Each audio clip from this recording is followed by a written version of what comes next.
You'd probably never guess what's inside these manila bubble bags. And you don't have to, because we're gonna find out together.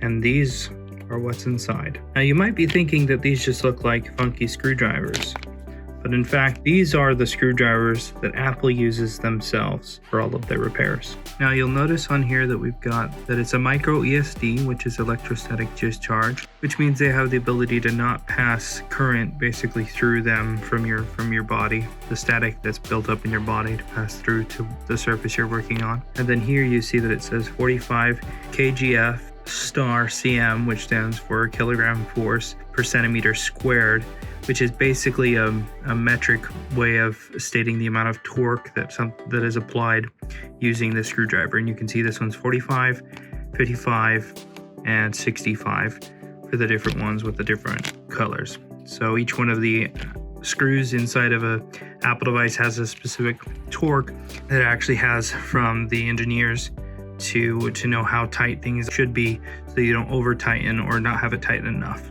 And here we've got our standoff screw bit that is one of those that always has a certain spec of torque that you should apply when putting them back instead of just guessing. Now here you can see we've got the standard PH for those larger screws. These tips insert pretty straightforward. You simply slide up the shaft, it slides in, then it locks and keeps it engaged. To release, same thing, just let go. Tells you right on the side what torque it has. I can feel it.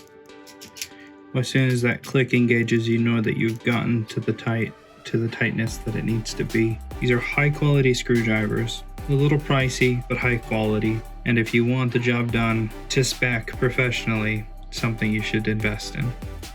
There will be a link in the description where you can get them. Thanks a ton for watching. We'll see you in the next video.